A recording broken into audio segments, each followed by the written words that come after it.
Harka fuune akkam jirtu daawwattoota Shinniigaa Broadcasting Service oduu yeroo kanaaf qindeeffanneen isinitti himaa tursa hangafoota oduu.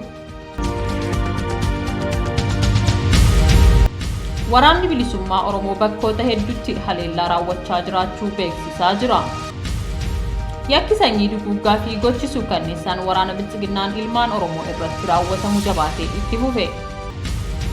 Uummanni godina Booranaa mootummaa bilchiginnaa irratti hiriira mormii gaggeessan. Daawwattoota keenya oduu kan isinitti himu ani Rahmat Siraajii amma oduu bal'inaan.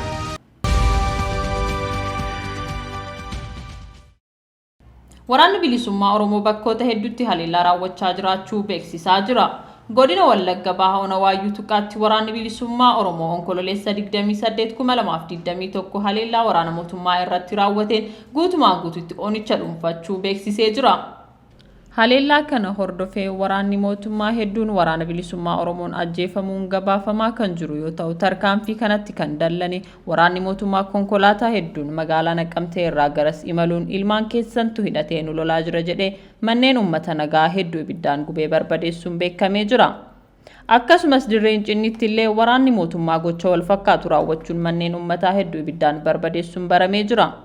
Shawaa lixaa Gindabrat Onkoloolessa 28/2021 ganama irraa hanga galgalaa lola waraana bilisummaa Oromoo fi waraana bilchiginnaa gidduutti gaggeeffameen waraana mootummaa irra miidhaa ulfaataan dhaqqabuun waraanni bilisummaa Oromoo oonichaa beeksisee jira.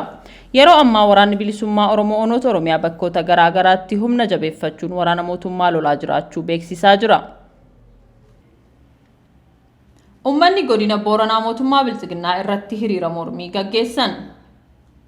Godina Gujii Bahaa Aanaa Gumii Eldalloo fi Aanaa Liiban keessatti uummanni Oromoo Booranaa Onkoloolessa 28/2021 mootummaa bilchiginnaa irratti hiriira ba'uun dhaadannoolee garaa garaa dhageessisaa oolan.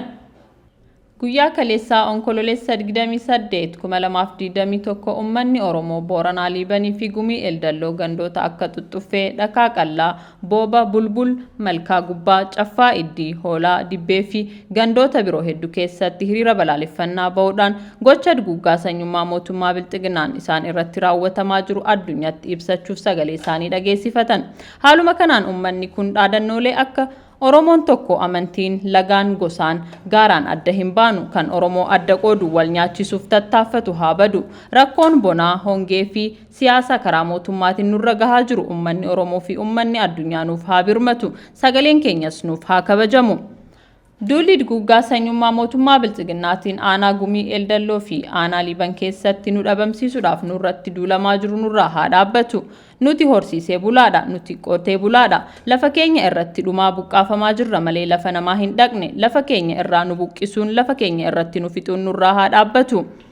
Oggurri barnootaa, oggurri geejjibaa, oggurri dhaabbilee fayyaa maqaa deeggartoota shanee, maatii shanee fi uummata shanee jedhuun mootummaa bilchiginnaatiin nurratti labsame nurraa haa kaafamu.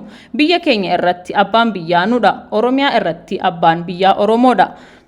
Ajjechaa fi hidhaa waggoottan afran darbaniif addatti nurratti raawwatamaa jiru nurraa haa dhaabbatu.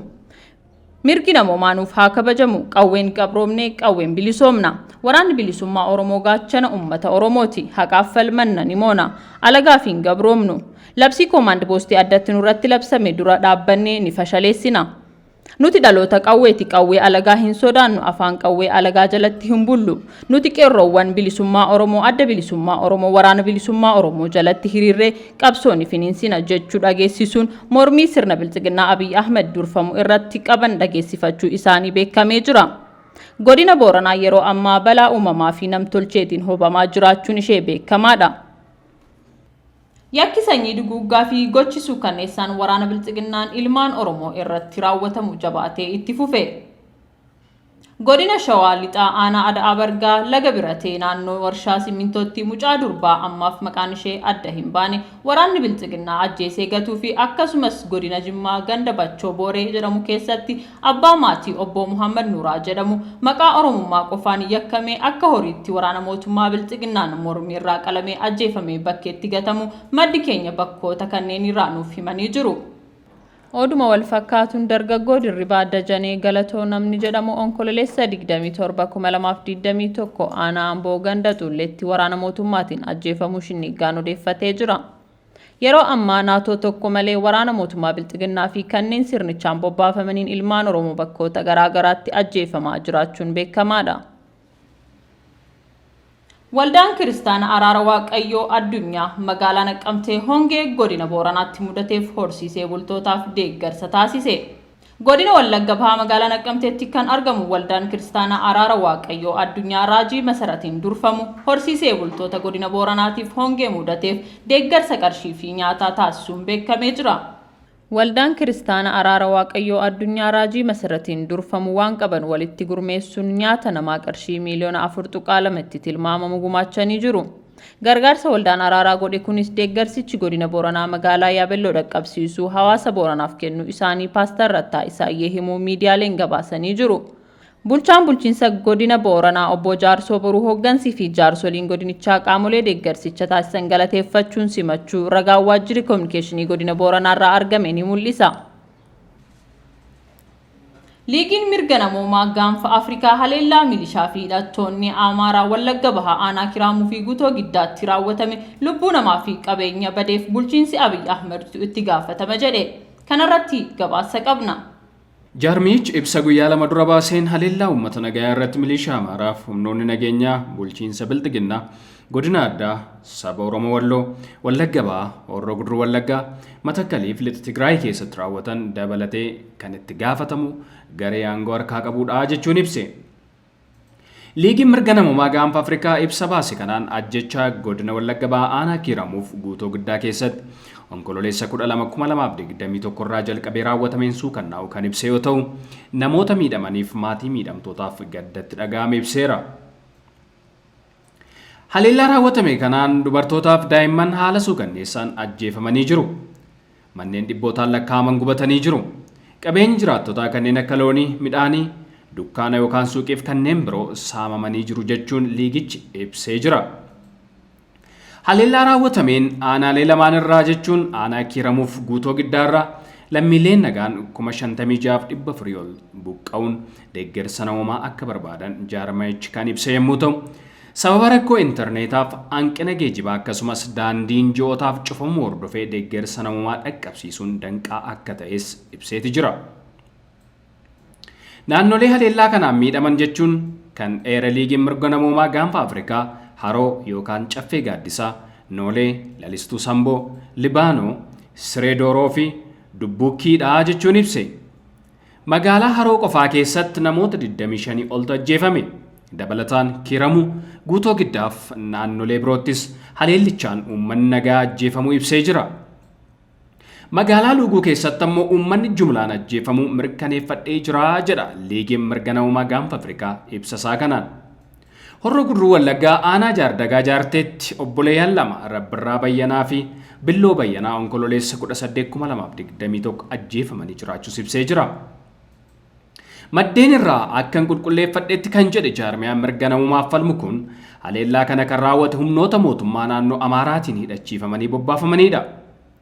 Humnoonni kun daangaa Oromiyaa qaxxaamuruun haleellaa raawwachuu isaanii ijaan argitootarraa mirkaneeffachuu ibse liigiin mirga namoomaa gaanfa Afrikaa.